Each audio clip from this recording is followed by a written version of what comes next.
And last but not least, The Last of Us. This show, mega hype for it. Obviously, it's considered one of the best video game adaptations. I know there's criticism of it right now. I did not play the games. Okay? I am coming at this strictly from a viewer of television, and in particular, a zombie expert. Okay? I'm coming at this from that background.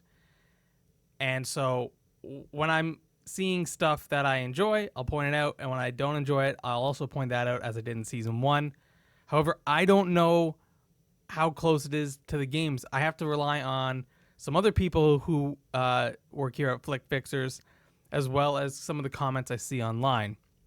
So a few of the criticisms out of the way. People aren't happy with the casting. Heck, they're not even happy with the casting of Joel anymore. And I think some of them never were happy with it. As far as the casting goes, I understand. There are times where I'm watching a show where I know the background to it. I am fully immersed in it, and I see a casting opportunity that is completely messed up, and they missed their mark. They missed an opportunity to really nail the casting. In this show, it does seem like some of the casting choices were probably more geared towards a particular scene or a particular tone that the actor took with the character during the casting that got them the part, whereas the looks did not factor in as much as some of us would want to. Not saying that the people that maybe should have been cast due to the looks wouldn't be good, but that is what it is. So that out of the way, the cast out of the way, the first episode is fantastic. It's got a bunch of good moments for a zombie movie or show, and it's also got a touch of like Western or rebuilding society type stuff that I know a lot of doomsday guys like, a lot of people that like movies or shows where it is an apocalypse and we start to see how people not only survive but thrive. That's got this element to it as well. It's got some moments that are a bit silly, and I think that's deliberate.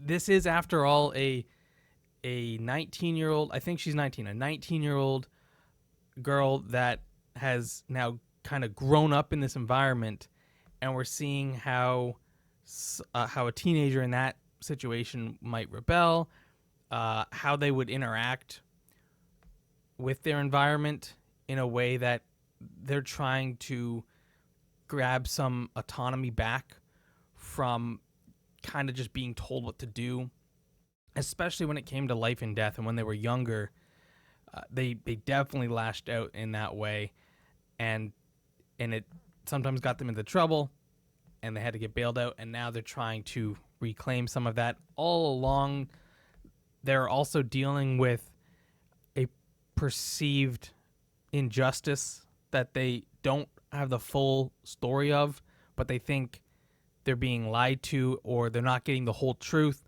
and so there's pushback there, but they don't know how to confront this. That results in some silliness, okay? And while for me, I found it enjoyable, there are moments where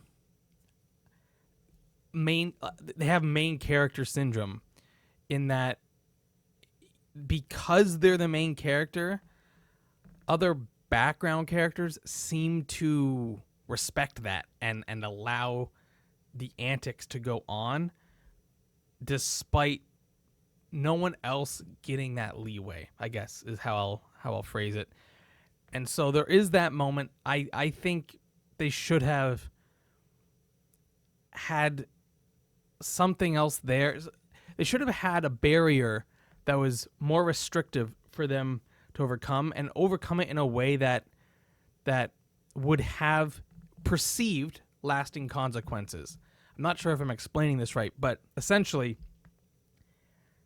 the character can't just flaunt the fact that they can do whatever they want and get away with it in a town that is very restrictive on how you behave in the community because they want to keep everyone safe. And so if you're jeopardizing that safety, there's going to be consequences for you socially, as well as restricting your freedom to leave the community or even like leave your home or go to certain events, that kind of stuff. I would have liked to see that be at play more. I think that's a missed opportunity because it does have this main character problem, and I know it's based on a video game where you are the main character, and so that's where this kind of comes from. And so on the one hand, they're doing the game justice, I guess, by allowing the exact same scenes to play out maybe in the same way. Like I said, I haven't played the game, so I don't know what happens in these moments exactly. But in the game, I guess because you're playing the character, you don't see this as a problem as much because it's you and you feel like you are the best. You're entitled to do whatever you want. But in the show, what we're watching is just some other person in the town get away with some antics that should be problematic for people. So that's my take on it. I really liked the scenes that do have the zombies or clickers or whatever you want to call them, the infected. So yeah, that's there's some good elements there. The set design and the look of the infected creatures is fantastic. Okay, it might be one of the best looking zombie-esque shows or movies I've seen, maybe ever. Like, it's great. The close up you get on these clickers or zombies, it blows my mind. Like, it's insane what they're able to accomplish with like prosthetics and CGI and like kind of combining them. It looks fantastic. There were times in season 1 where I wasn't as hyped on the look. This looks amazing. I wish, honestly, it kind of steals the show, and I know it also steals it in the way that it's a zombie show, and you want more of the zombies on screen to fight and do that kind of stuff with. And I see that, but at the same time, like, the look of it made me like double take.